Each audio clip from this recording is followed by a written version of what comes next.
돌린 후에 하나님이 사랑의 하나님이심으로 라는 제목으로 원성 감독님께서 말씀 선포하실 때 모두 큰 은혜 받으시기 바랍니다.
오늘부터는 김남길 권사님이 베이스 파트에 또 세워 쓰셨죠. 다시 한번 박수합시다.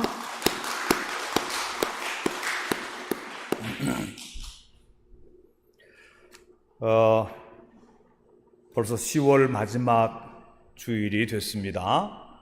하나님의 은혜로 여기까지 우리가 잘 왔는데 또 하나님의 은혜로 또 11월, 12월도 잘 보내고 또 남은 세월도 주님과 동행하는 저와 여러분이 되기를 우리 축복합니다. 옆에 앞에 뒤에 분들하고 인사합시다. 하나님의 사랑으로 축복합니다. 예, 아멘.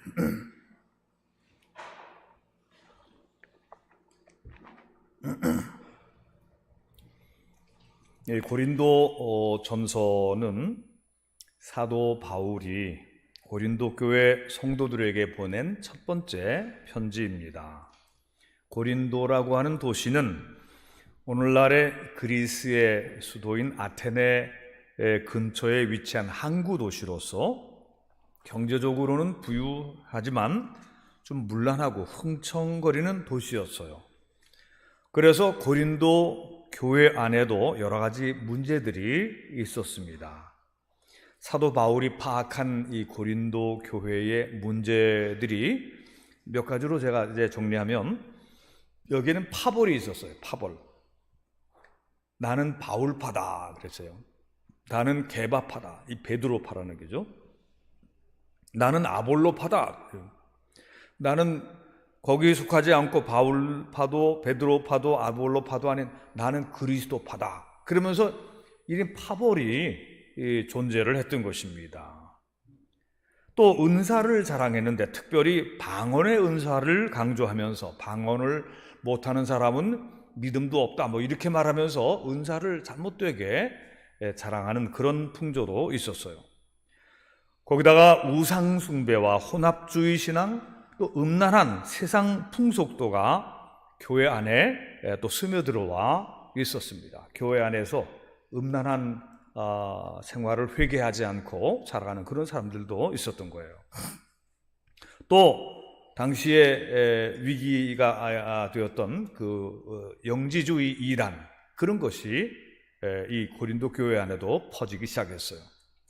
이런 것들을 염두에 두고 이제 고린도인들에게 보낸 편지가 3번이나 있었는데 지금은 이제 고린도전서, 고린도 후서로 남아 있는 것이죠. 고린도전서 13장에서 여러 가지 중요한 것들이 많지만 그 중에 가장 중요하고 영원한 것은 사랑이다.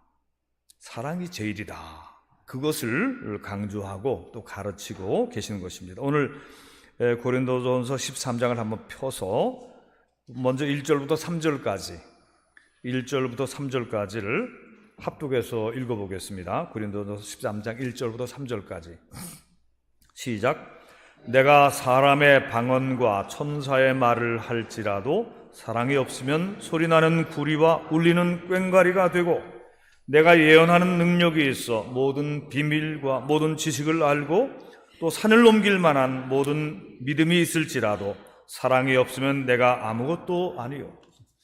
내가 내게 있는 모든 것으로 구제하고 또 내 몸을 물사르게 내줄지라도 사랑이 없으면 내가 아무 유익이 없느니라. 아멘. 이 위에 열거된 행위들, 즉 종교적인 기적들, 방언, 천사의 말, 예언하는 능력, 비밀스러운 지식, 굉장한 기적을 일으키는 큰 믿음이 있을지라도 사랑이 없으면 아무것도 아니다. 아무것도 아니다. 심지어 많은 구제와 몸을 희생하는 일조차도 하나님의 사랑과 동일하지는 않다고 말씀하고 있어요. 사랑 없이도 그런 일들이 이루어질 수 있다고 보는 것입니다. 과시와 선전과 어떤 계파, 어떤 특정한 부류의 이익을 염두에 두고 선전 효과로 어떤 위선을 저지르는 그런 분위기 속에서 굉장한 일들을 할지라도 그런 것은 진실된 사랑은 아니다. 그것은 큰 거대한 위선일 뿐이죠. 4절부터 7절은 또 함께 읽어보겠습니다. 4절부터 7절 시작. 사랑은 오래 참고 사랑은 온유하며 시기하지 아니하며 사랑은 자랑하지 아니하며 교만하지 아니하며 무례히 행하지 아니하며 자기 유익을 구하지 아니하며 성내지 아니하며 악한 것을 생각하지 아니하며 불의를 기뻐하지 아니하며 진리와 함께 기뻐하고 모든 것을 참으며 모든 것을 믿으며 모든 것을 바라며 모든 것을 견디느니라. 아멘. 이 사랑이란 어떤 것이냐 구체적으로 가르치고 계세요. 사랑은 오래 참는 것이다. 아멘. 오래 참는 것이다. 대부분의 사람들이 화날 때 잠시도 못 참고 욕하고 격동합니다. 또 예수님 믿는 성도들은 그래도 좀 나은데 오래 참는 사람은 드물어요. 사랑하는 성도 여러분들이요, 분노가 치밀어 오를 때는 먼저 예수님을 생각하기를 바랍니다.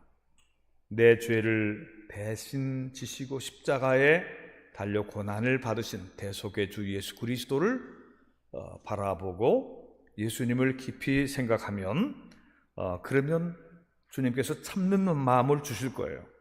이렇게 기도하시길 바랍니다.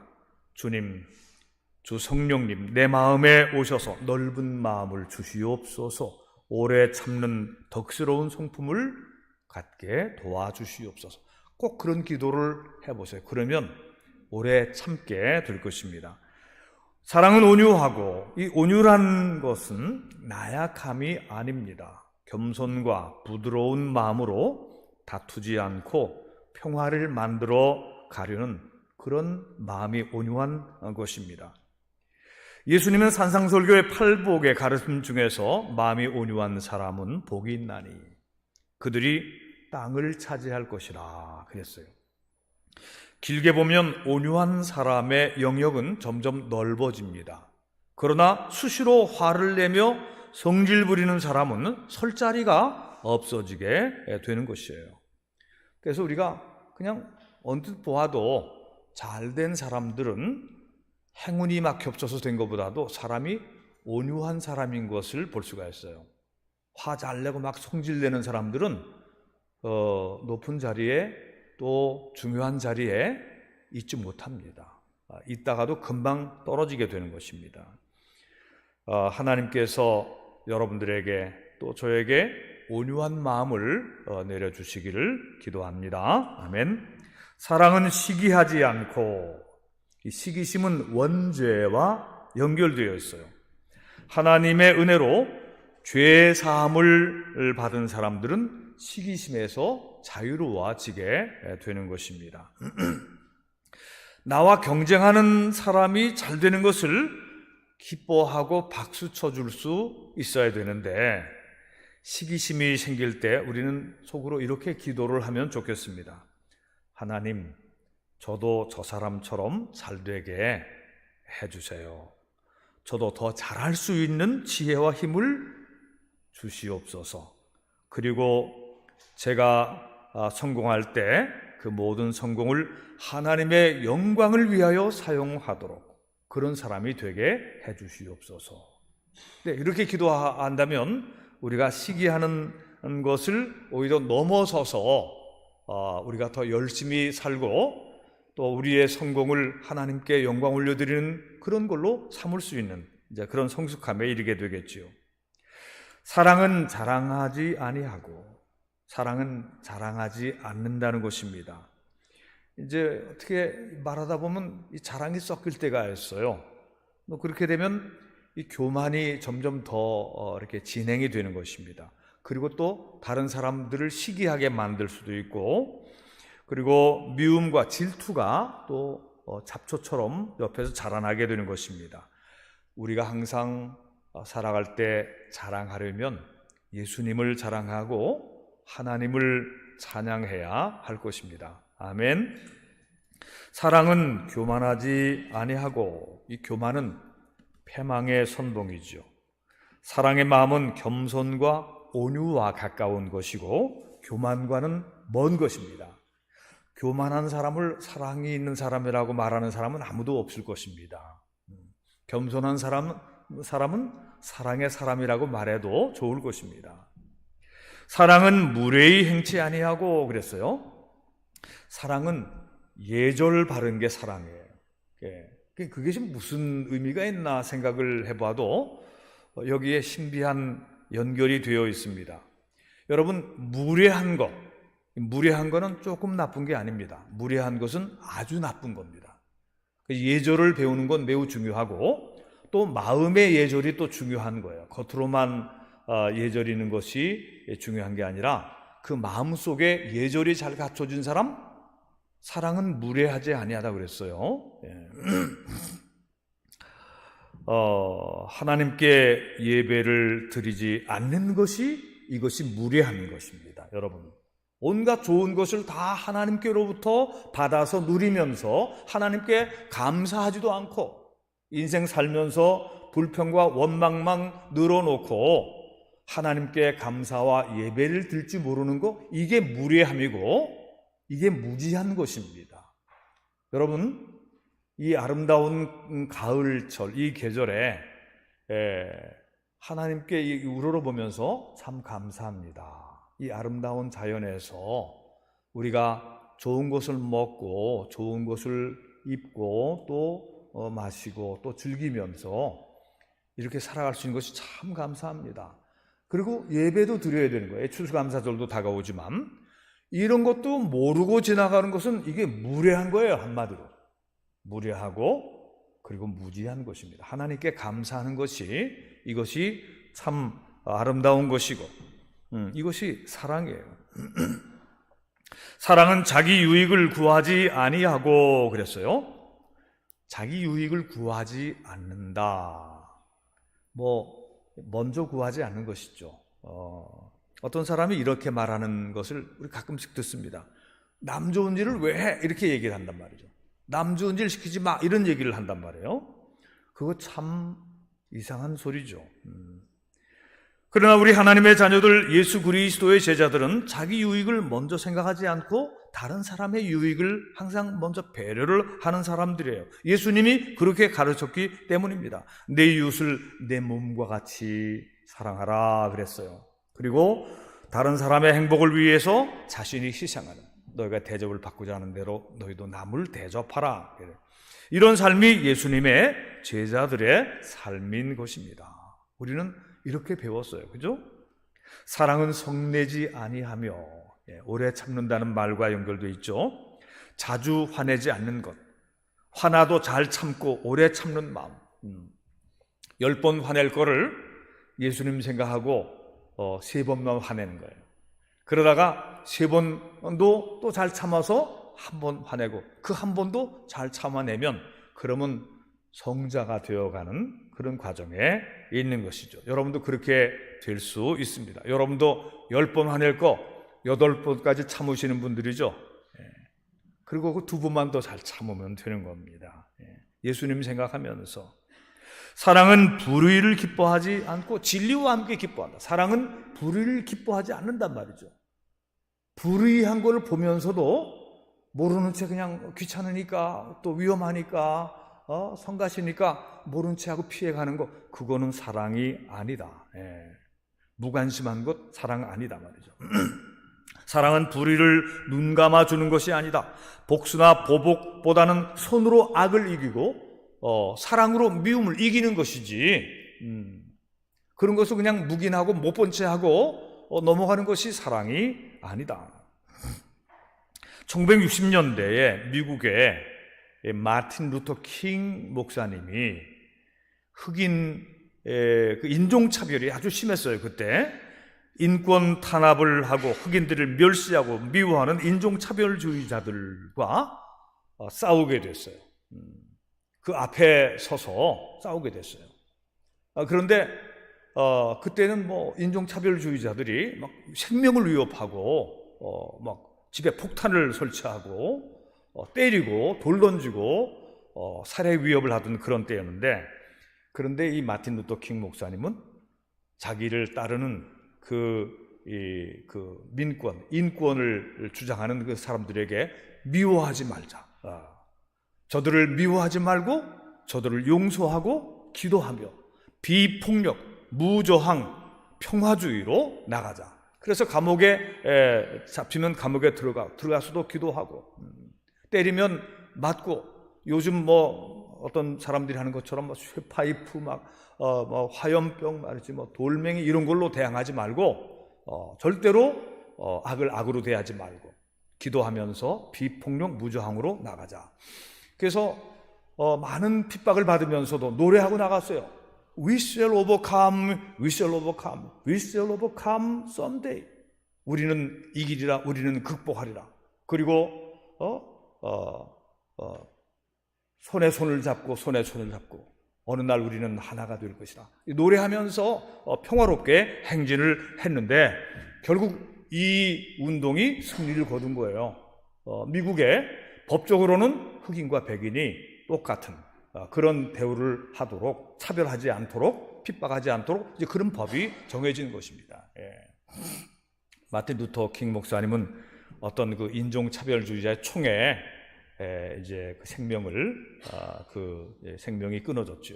노벨 평화상을 받은 마틴 루터 킹 목사님입니다. 사랑은 불의를 기뻐하지 않으며 진리와 함께 기뻐한다. 사랑으로 미움을 이기는, 선으로 악을 이기는, 믿음으로 불신을 이기는 그런 신앙을 살아가는 것입니다. 사랑은 모든 것을 바라며, 사랑은 모든 것을 견딥니다. 믿어주고 신뢰하고 참고 견디고 기다려주는 것이 사랑이다. 고린도전서 13장 8절부터 13절은 교독을 합니다. 고린도전서 13장 8절부터 13절은 한 절씩 교독하겠습니다. 제가 8절을 읽겠습니다. 사랑은 언제까지나 떨어지지 아니하되 예언도 패하고 방언도 그치고 지식도 패하리라. 9절. 온전한 것이 올 때는 부분적으로 하던 것이 패하리라.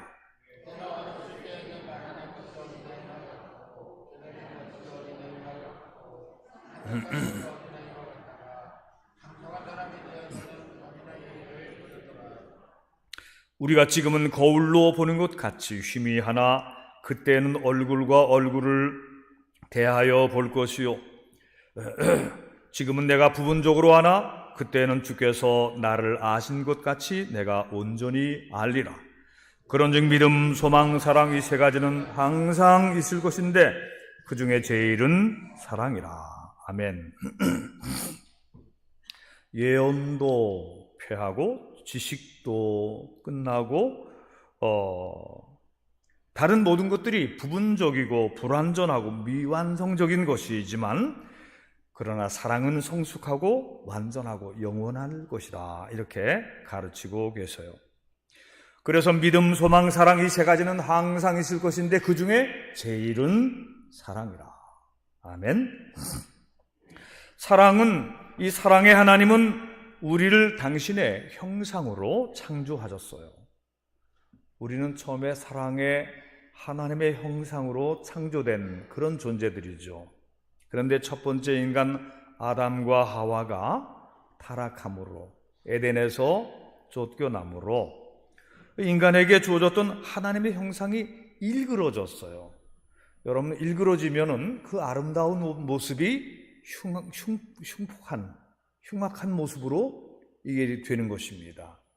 그 아름다운 인간이 범죄자들이 되고 형제를 죽이고 살해하고 사기하고 별의별 악한 일들이 인간 사회에 가득하게 되는 것은 하나님의 형상을 상실했기 때문에, 이지러졌기 때문에, 흉악하게 됐기 때문에 그런 거예요. 그런데 우리가 예수 그리스도 안에서 우리 위하여 대속의 주님으로 오신 예수님의 그 십자가, 그 보혈의 공로를 믿고 받아들임으로 하나님의 은혜로 죄사함을 받은 후에 우리는 깨어진 관계가 회복이 되는 것입니다. 마음으로부터 회복이 되면 그럼 그 사람의 삶이 달라지게 되는 거예요.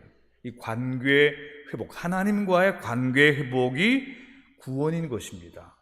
구원이 어떤 다른 것이 아니라 하나님과 깨어졌던, 하나님과 원수되었던, 하나님을 욕했던 그런 자들이 죄 용서함을 받고 하나님께 감사하고 하나님의 자녀가 되고 하나님의 은혜 가운데, 그래서 탕자가 집에 돌아오듯이 그래서 아버지의 은혜 안에 거하게 되는 이것이 구원인 것입니다. 이 관계의 회복이라고. 그런데 이렇게 관계가 회복됨으로써 성화되어 가는 과정을 겪게 되는 것입니다. 그때부터는 아버지의 형상을 닮아가게 되는 거예요. 갑자기 한 번에 확 변화되지는 않지만 우리는 여전히 이 땅에 살고 있기 때문에 육신의 정욕과 안목의 정욕과 모든 세상의 유혹에 이렇게 요동치기도 하지만, 그러나 주의 말씀을 듣고 예배를 드리고 기도를 하고 찬송을 부르고 또 회개도 하고 이러는 가운데 우리의 나쁜 것은 점점 사라지게 되고 좋은 것, 주님께로부터 들은 게 말하자면 물갈이가 되는 거예요. 우리 심령이 성화되는 것이고 우리의 성품, 말과 행동이 성화되어 가고 주님을 닮아가게 되는 거예요. 성경 안에 있는 인물들을 닮아가게 되고 궁극적으로는 예수 그리스도를 닮게 되는 것이죠. 지금 우리는 하나님의 사랑을 닮아가고 있는가? 여러분들은 지금 닮아가고 있는 과정에 있습니다. 옛날 10년 전, 20년 전 믿지 않을 때하고 다른 게 없다. 그러면 심각한 문제가 있는 거예요. 그것은 전적으로 주님을 믿고 순종하지 않기 때문에 그런 일이 오는 것입니다. 그러나 믿음 생활을 신실하게 하려고 하는 사람들은 세월이 지나면 달라지게 되어 있어요. 왜? 듣는 것, 보는 것, 생각하는 것이 달라지기 때문에 그런 것입니다. 여러분들을 예수님을 바라보고 닮아가시기를 바랍니다. 예수님을 생각하고 닮아가시기를 바랍니다. 십자가를 생각하며 희생의 사랑을 배워가십시오. 위선적인 사랑이나 껍질뿐인 사랑이나 허무하고 거짓된 말로만의 이 위선적인 것이 아닌 진짜 예수님을 닮은 하나님의 사랑을 이어받는 그런 성도들이 되시기를 축원합니다. 오늘 선교사 얘기를 잠깐 하려고 하는데, 우리 선교사들은 말이죠, 사랑을 실천하면서 선교를 하는 겁니다. 저는 선교사들이 100% 다 훌륭하다고 말할 수는 없지만, 일단 선교사가 되기로 한 사람은 우선 하나님의 명령을 따른 거고 예수님의 명령을 따른 거고 복음을 위해 살기로 한 사람들이기 때문에 훌륭한 사람들인 겁니다. 그리고 우리처럼 이렇게 편안하게, 여러분 이 자연 환경이 우리나라만큼 좋은 데가 거의 없어요. 우리나라처럼 경치 좋고 사계절 다 좋은 나라가 이 세상에 별로 많지 않습니다. 아주 더운 사하라 사막 같은 그런 지역이든지 아니면 아주 춥든지 말이죠, 열대든지 말이죠, 계절이 변하지 않든지 여러 가지 그런 환경 속에 자신을 이렇게 던지는 거죠. 던지는 건데, 그리고 음식도 다르고 언어도 다르고 문화도 다르고 그 위험도 많고, 그리고 거기서 돈을 벌겠어요? 거기에 우선 선교사로 지원한 것 자체가 훌륭한 사람들입니다. 그래서 존중해 줘야 되는 거예요. 우리 선교 게스트룸 선교사들 와서 쓸 수 있도록 우리가 잘 이렇게 배려하고 있잖아요. 그렇게 배려해야 되는 것입니다. 근데 이분들이 이제 가서 사랑으로 열매를 맺는 거예요. 언어가 잘 통해서 말씀을 감화를 받아 그 사람들이 구원받겠습니까? 나중에는 이제 그렇게 해도 되겠지만 선교사들의 섬김을 통해서 사람들이 감화를 받는 거예요. 그래서 교회를 오게 되는 거예요. 그래서 사랑의 열매인 것입니다. 이게 선교사들의 열매는 사랑의 열매예요.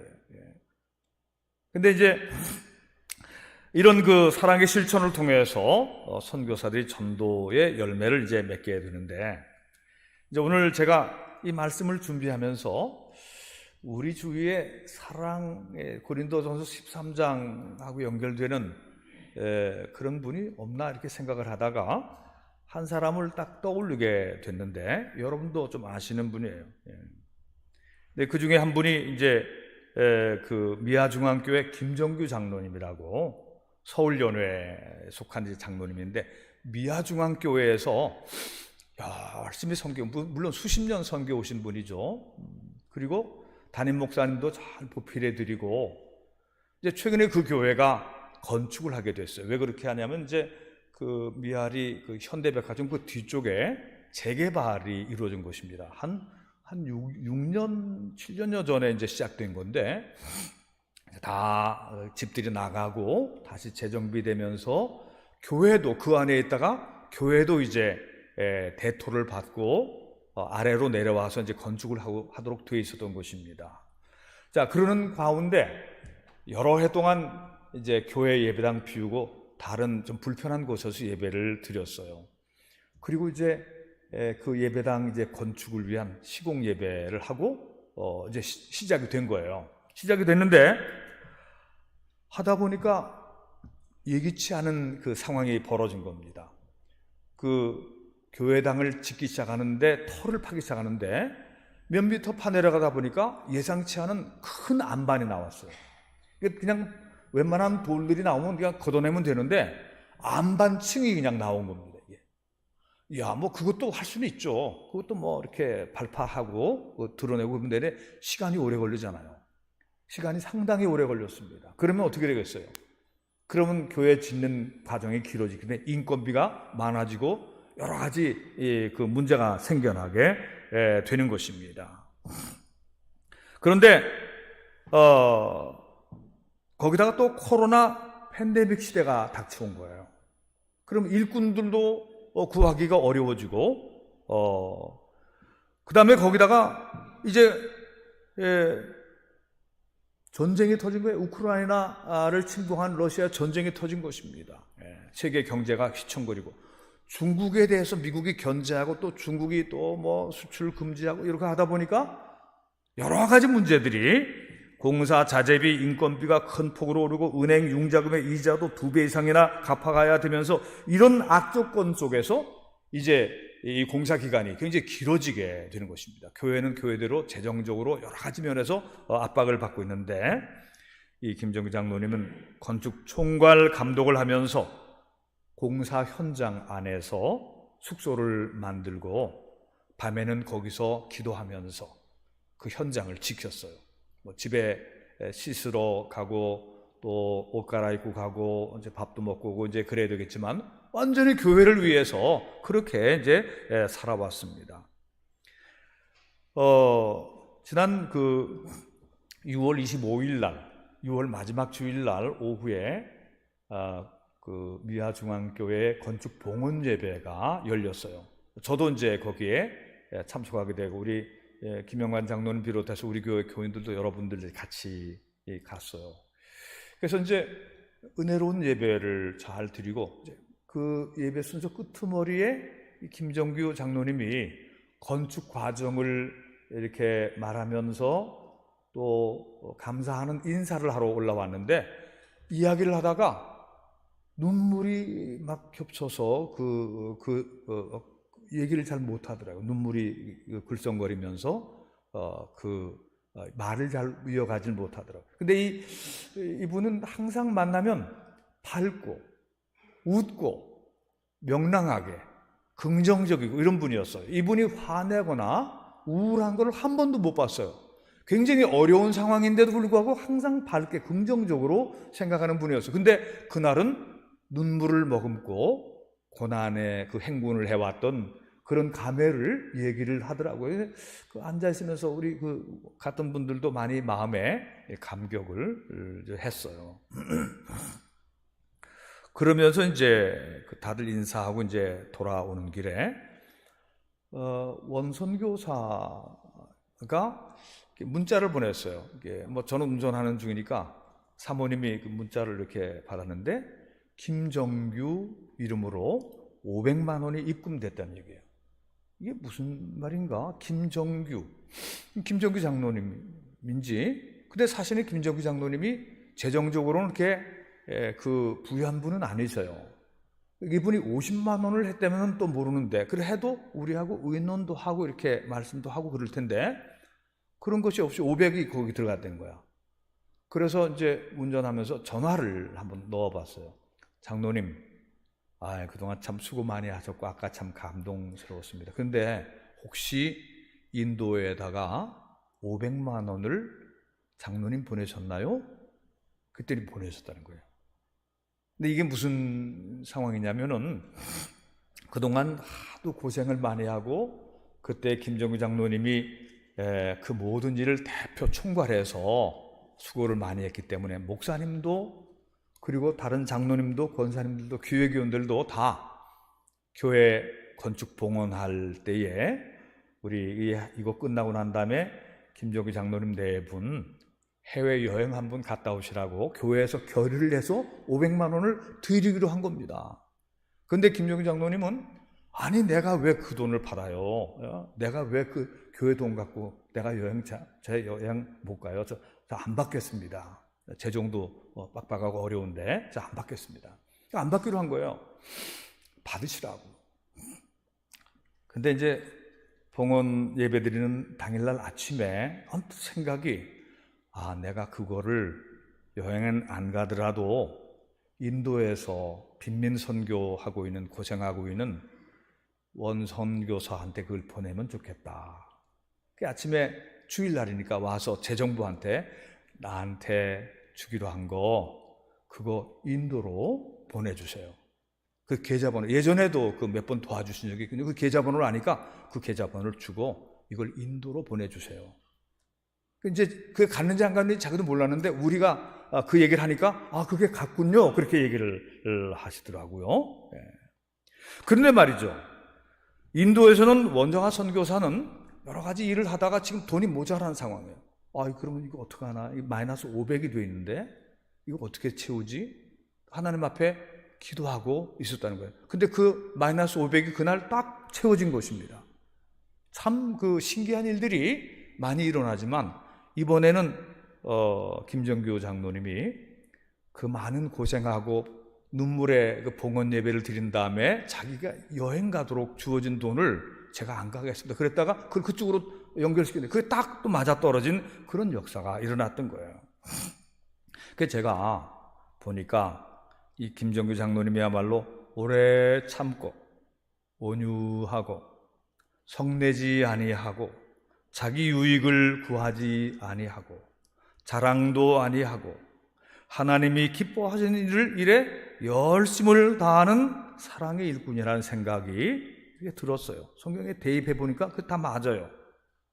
예수님의 복음과 사랑을 전하는 일을 자기 본분으로 알고 살아가는 고린도전서 13장의 사랑을 실천하는 분이다. 이런 분이 우리 가까이 계시니 참 좋은 일이고, 이분이 지금 우리 교회 조명이 이렇게 있잖아요. 전에 이 조명공사 하는데 이 조명공사 하면 돈 굉장히 많이 듭니다. 사실은 약간 좀 고민을 했더니 그분이 그거 너무 걱정하지 마세요. 제가 이거 할 수 있습니다. 이거 몸으로 와서 봉사를 해가지고 이런 그 조명들을 해주고 저 위에 조명도 거의 공짜로 그냥 다 해줬습니다.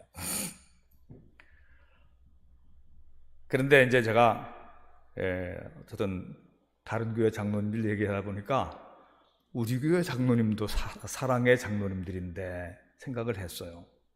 자, 여러분 생각해 보세요. 우리 교회 장로님들 중에도 말이죠.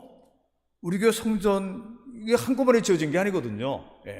누가 돈 한 번 탁 내서 이게 전부 다 이렇게 지어진 게 아닙니다. 다 기도하고 헌금하고 모으고 그래가지고 처음에 땅 샀어요. 그리고 1차 건축했는데 그것을 기도하면서 또 다 마련해 가는 가운데 저쪽에 캄보디아에 센터도 세웠습니다. 성도들이 담임 목사가 이끄는 대로 잘 또 순종해주고 그러는 가운데 이런 일들이 됐어요. 그리고 나서 이거 아무래도 짓다 말면 안 되니까 이거 다시 증축하고 완공합시다. 그래서 했어요. 그때 안 했으면은 아마 시기를 놓쳤을 가능성이 많습니다.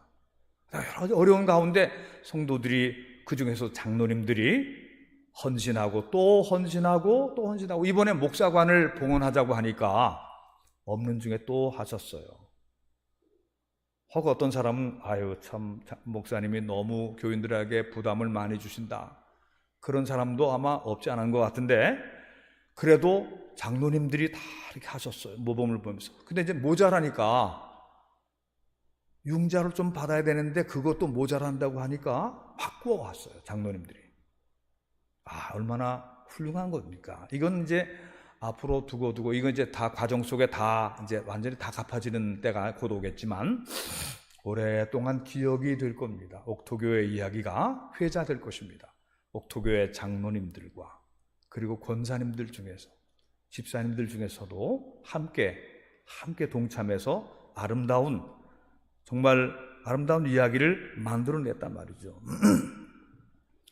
마가복음 14장에는 말이죠, 이게 요한복음에도 나오고 마태복음에도 나오는 얘기인데, 베다니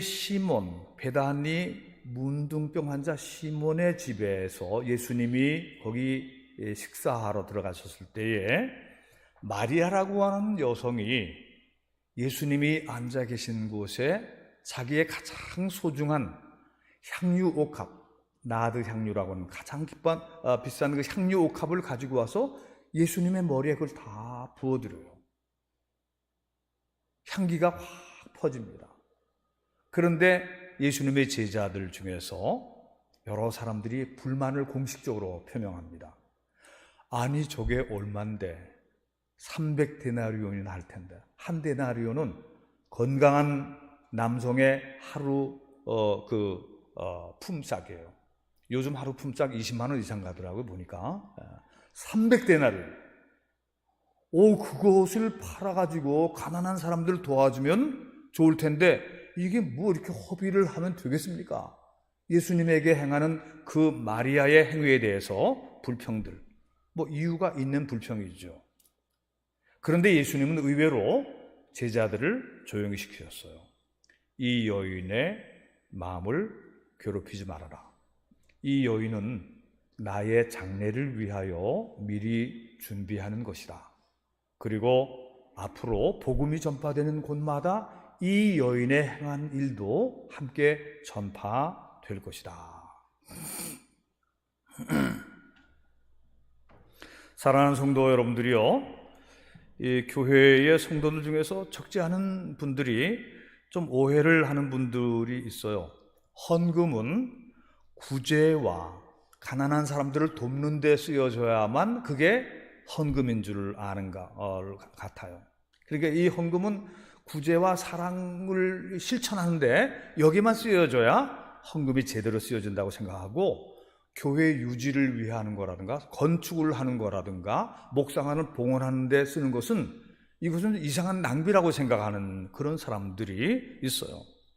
사실은 그것이 아닙니다.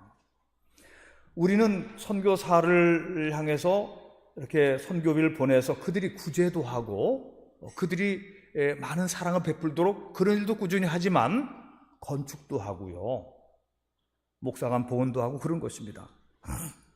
그래서 이렇게 건축을 위해서도 쓰이고 하나님을 위해 일생을 바치는 주의 종의 생활을 안정되게 하기 위해서 목사관 구입을 위해서 쓰도록 헌금하는 것도, 이것도 하나님을 사랑하는, 그리고 이것도 하나님의 구원의 역사 속에 중요한 부분인 것입니다. 그런 일을 통해서 하나님이 기뻐하시는 인간 구원의 일이 계속될 것입니다. 복음 전파의 일이 일회성이 아니라 영구히 진행될 것입니다. 불행한 사람들을 구제하는 일들이 지속적으로 펼쳐지는 것이 바로 이런 예배당이 있기 때문에 그렇게 되는 거예요.